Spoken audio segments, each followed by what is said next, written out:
Halo pemirsa GPR TV, dari Sabang sampai Merauke, dari Miangas hingga Pulau Rote. Bertemu lagi dengan saya, Fujira Nasari, di program Kominfo Newsroom, Selasa 23 November 2021.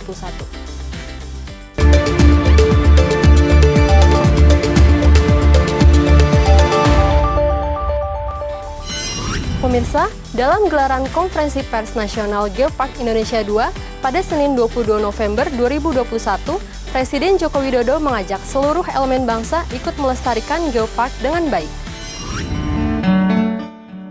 Geopark menjadi salah satu tren pariwisata yang kian diminati masyarakat. Selain menyediakan wisata yang sehat dan edukatif, Geopark juga mengedepankan kelestarian lingkungan baik geologi daerah, flora dan fauna endemik, dan budaya masyarakat. Terkait hal tersebut, Presiden Joko Widodo menilai Geopark tidak bisa hanya dijadikan sebagai tempat pelestarian semata, melainkan memiliki potensi ekonomi yang besar.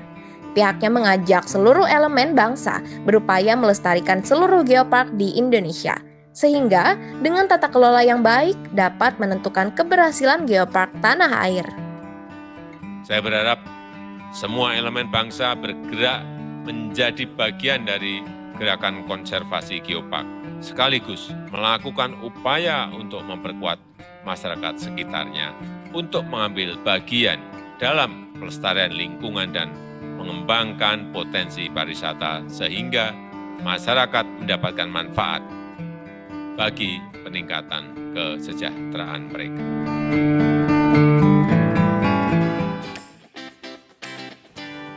Tidak hanya itu, pengembangan Geopark sebagai destinasi wisata juga berikan efek berganda atau multiplier efek bagi masyarakat. Hal ini disampaikan langsung oleh Menteri BUMN Erick Thohir pada saat menghadiri konferensi pers secara virtual, Senin 22 November 2021.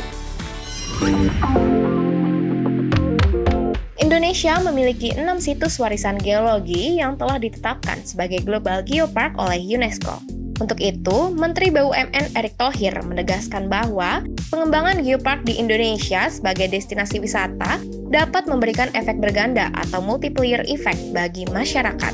Sebab, pengembangan geopark tidak hanya menciptakan peluang investasi, namun juga membuka lapangan pekerjaan perekonomian serta kesejahteraan daerah. Adapun upaya pengembangan tersebut dengan tetap mengedepankan nilai-nilai pembangunan berkelanjutan sesuai dengan prinsip Sustainable Development Goals atau SDG, sehingga tidak hanya aspek ekonominya saja yang dikembangkan, melainkan juga aspek community development agar daerah tidak dieksploitasi secara berlebihan. Kelestarian geologi yang terkandung serta kekayaan hayati dan budaya daerah tetap terlindungi. Mari kita bersama terus memajukan dan menjaga kelestarian budaya dan alam Indonesia. Karena kalau bukan kita, siapa lagi? Informasi selanjutnya, Kepala BPOM Penny Lukito menyampaikan telah mengeluarkan izin penggunaan darurat vaksin Covavax asal India. Persetujuan ini diberikan atas pertimbangan hasil penelitian terhadap aspek efikasi dan keamanan.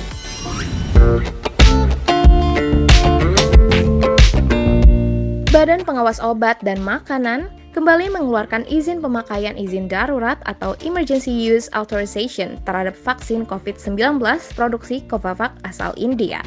Pemberian izin ini dilakukan setelah hasil evaluasi vaksin Covavax telah memenuhi syarat terkait aspek keamanan, khasiat dan mutu, serta evaluasi terhadap pemenuhan cara pembuatan obat yang baik atau CPOB. Kepala BPOM Penny Lukito menyebut, kejadian efek samping yang dilaporkan dari uji klinik vaksin Covavax umumnya bersifat ringan hingga sedang. Sehingga, dengan terbitnya EUA vaksin Covavax, maka semakin bertambah alternatif vaksin yang dapat digunakan pada program vaksin COVID-19 untuk dewasa 18 tahun ke atas. Informasi berikutnya, pemirsa. Menko Polhukam Mahfud MD sampaikan progres dari Satgas BLBI per Senin 22 November 2021. Pada kesempatan tersebut, Menko Polhukam sekaligus Ketua Dewan Pengarah Satgas BLBI menyatakan negara telah mengantongi pembayaran utang dari obligor BLBI dengan nilai ratusan miliaran rupiah.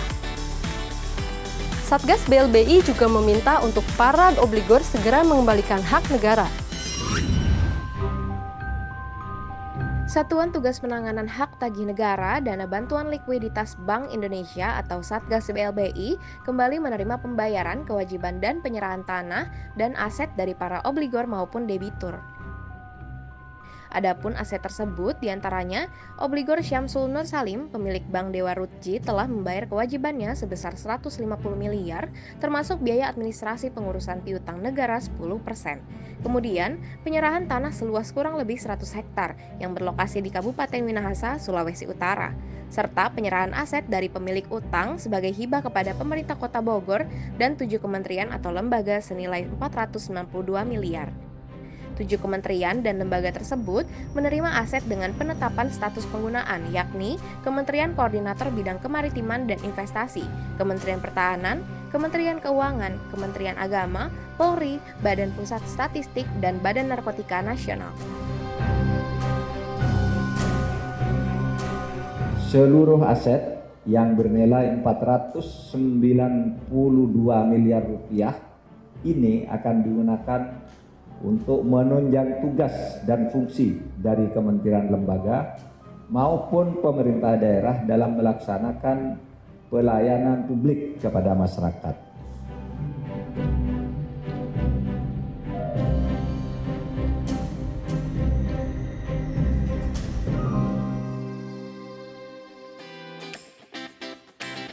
Menutup informasi terakhir, pemerintah mengambil langkah pencegahan gelombang baru COVID-19 saat Natal dan Tahun Baru 2022 mendatang. Dengan menetapkan PPKM level 3 yang berlaku untuk seluruh wilayah di Indonesia. Hal ini disampaikan langsung oleh Menko PMK Muhadjir Effendi.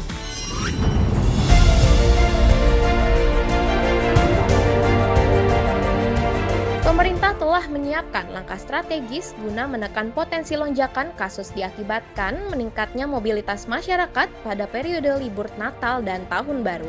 Di antaranya dengan penerapan pemberlakuan pembatasan kegiatan masyarakat level 3 di seluruh Indonesia pada 24 Desember 2021 hingga 2 Januari 2022. Menteri Koordinator Pembangunan Manusia dan Kebudayaan Muhadjir Effendi menegaskan bahwa aturan tersebut diberlakukan bukan karena situasi COVID-19 di Indonesia, akan tetapi dengan tujuan mengatur mobilitas masyarakat pada Natal dan Tahun Baru agar gelombang ketiga tidak terjadi. Nantinya, penerapan PPKM level 3 Nataru ini akan diseragamkan untuk seluruh Indonesia dengan ketentuan yang sudah berlaku pada PPKM level 3 serta ditambah aturan terhadap kegiatan berskala besar.